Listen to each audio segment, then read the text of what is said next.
Hello class, this is the continuation of the previous lesson 3 on fractional equations, right?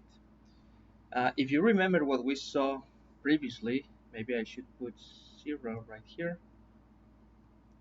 We saw what the domain of an expression was.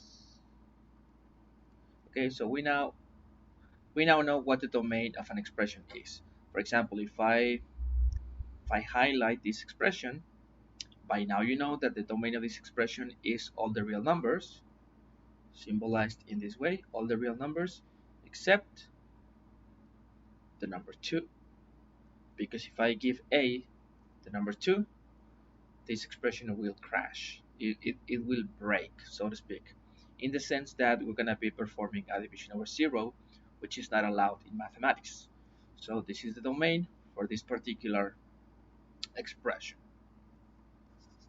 Okay, now what is the next thing? The next thing is to define or to understand what a fractional equation is.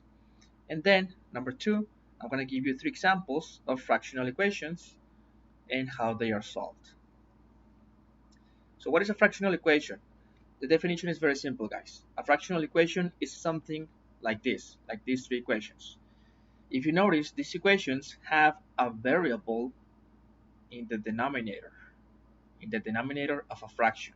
In this case, the variable appears here in the denominator.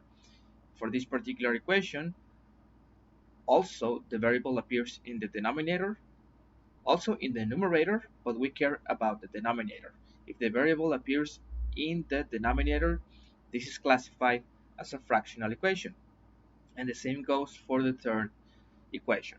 So all of these are fractional equations, and that's basically the definition. Pretty simple. Very well. Now let's start solving these 3 examples, and that's going to be the whole lesson. So I'm going to work over here. So let's start with this one. 4 over a minus 2 equals 3. What is the first step that we have to carry out? The first step is this. I need to get the domain of the expressions comprising the equation. What expressions? The expression on the left or the left side and the expression on the right. So as we know, the domain for this one is all the real numbers except 2, and this has no problem because in the first place there is no variable in here. So the domain for the whole we might say the domain for the whole equation, the domain is going to be equal to all the real numbers except the number 2. This is the first thing we have to do. You're gonna see in a moment why. Second thing, we just try to solve it. Try solving the equation in the same way that I've been teaching you, right? There is nothing different about this equation, nothing really different from the previous ones. So all we have to do is perform operations on both sides simultaneously until we can finally arrive at the isolation of my desired variable. That's it, guys. So how can I start doing this? Well, we may begin by multiplying both sides by a minus 2. So I'm going to do this. This is the left side. I'm going to multiply it by a minus 2. This is the right side. And I'm going to multiply it by a minus 2. What's going to happen? When I multiply this times this, basically I'm going to be deleting or canceling these 2 expressions. A minus 2 with a minus 2, they go away. And you are left with the number 4. And in here we have 3a minus 6. And then we add 6 in both sides. We get 10 equals 3a. I'm taking a shortcut, like I'm not writing this. Okay, you don't have to do this all the time, guys. If you got it, if you got what I was trying to tell you, then you can skip this this type of thing. It's fine. It's fine. So this is what we have, and next we divide both sides by 3, and apparently we're done. A equals 10 thirds. There you have. So this is the solution, guys, and basically that's it. That's the solution, right? I'm gonna explain to you why. I mean, the reason why we did this will become apparent or obvious or necessary with this one, with this equation. Okay, but this particular equation, no problem. It's gonna be 10 thirds. If you wanna confirm, just just take this number and place it in your variable right there, and everything is gonna work out. You're gonna be having 3 = 3. That's it. Okay, fair enough. Next equation in line is this one. So let's write it down.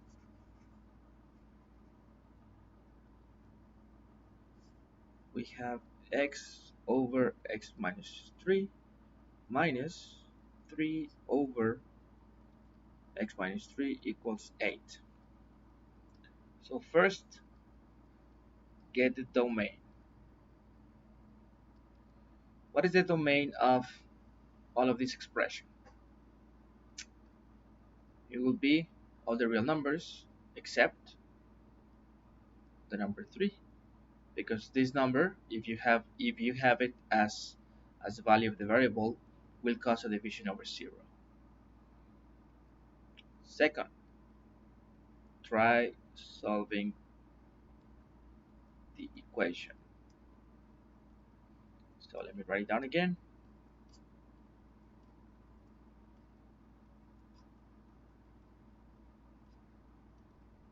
And let's proceed.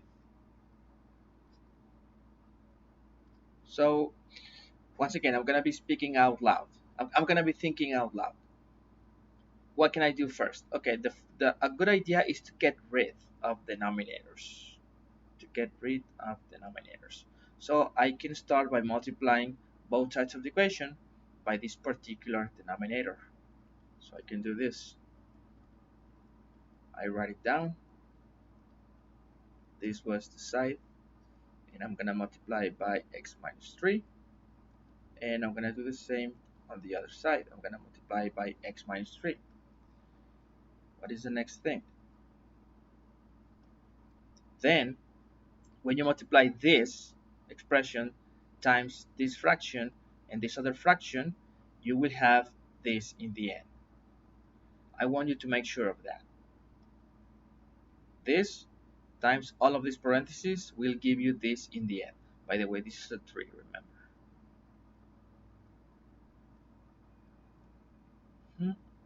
And on the other side, we have 8x minus 24. Let's continue. We're going to have plus 24. We're going to have 21 equals 7x. I am taking shortcuts now. And finally, we divide both sides over 7. This go away, and we have x equals 3. Okay, so listen, guys, this is the important thing. Very important. Extremely important. In this case, this was my original equation. Then I first got the domain, fine. You're gonna see why in a moment. Second, I tried solving the equation. If you notice, guys, apparently my whole developing is perfect. There is nothing really wrong. And then we arrive at the solution, x equals 3, and apparently we can just like wash our hands and go to our next exercise. But this solution is known as an extraneous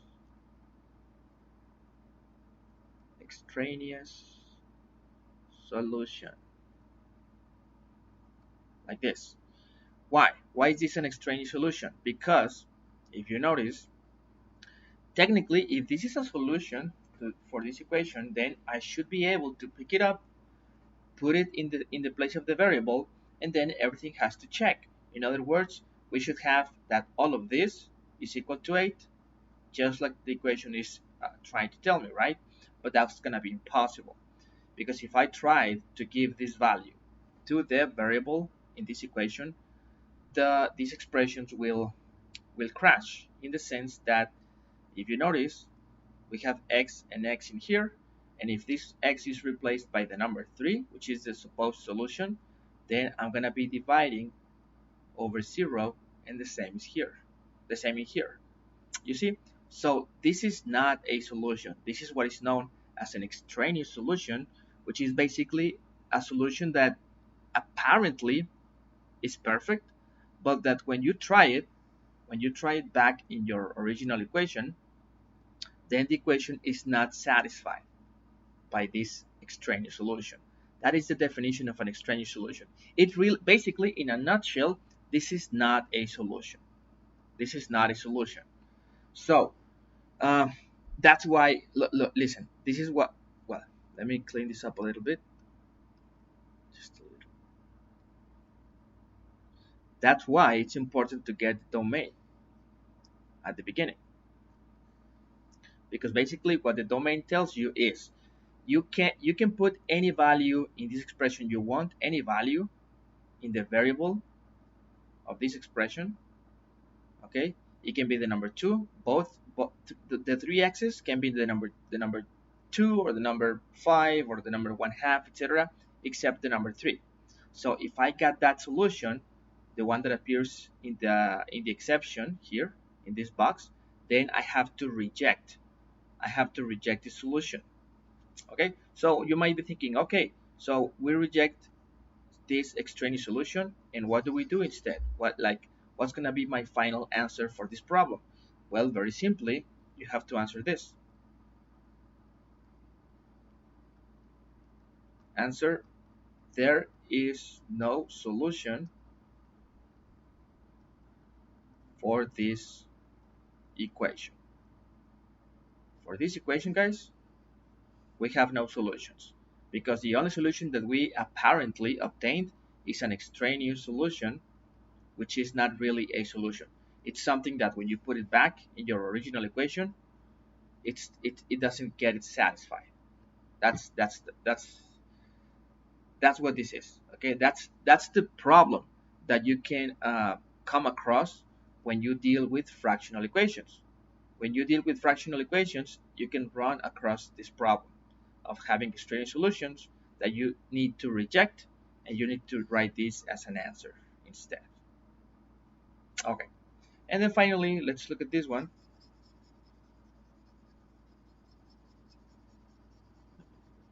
This.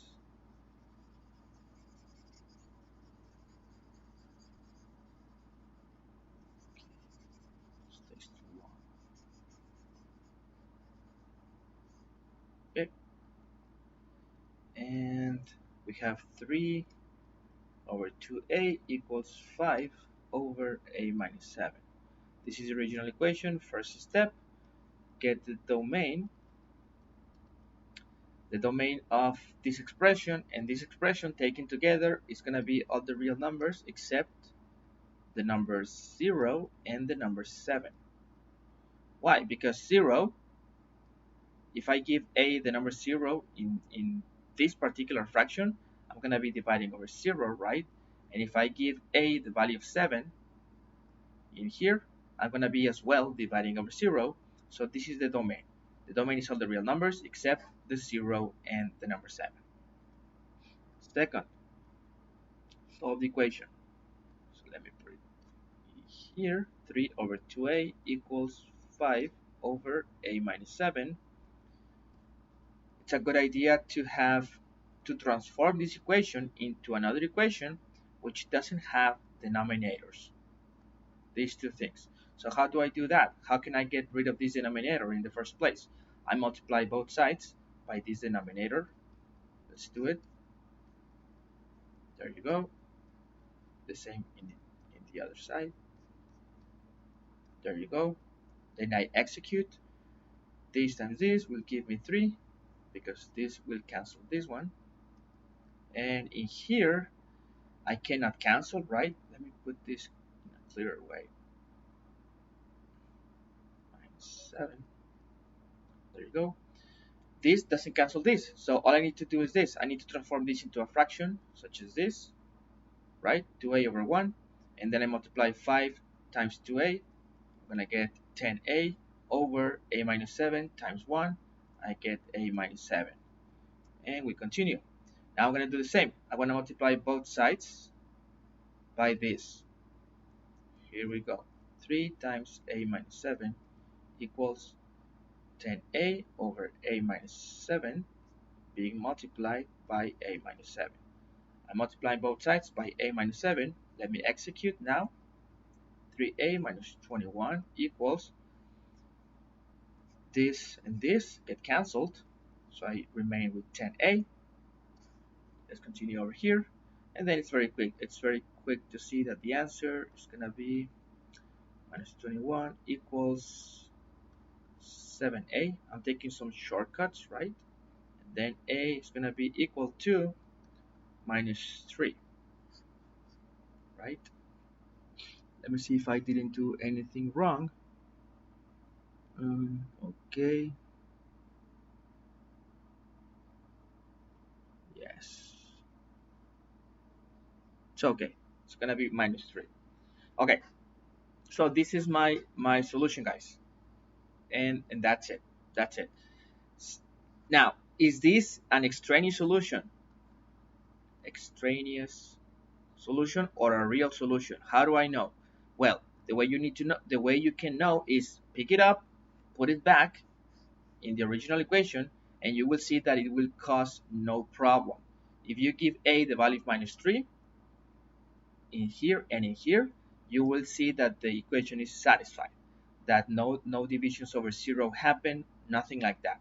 Therefore, this is not an extraneous solution, it's a real solution. And that's it.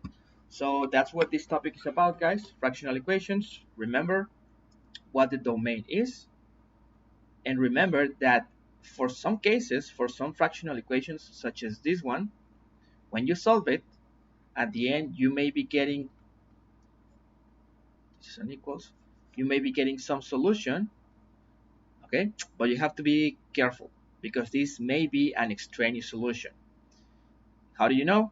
Well, you need to replace it back in the original equation, and if the equation explodes, so to speak, by having divisions over 0, then you have to reject the solution and just say that there is no solution for this particular equation.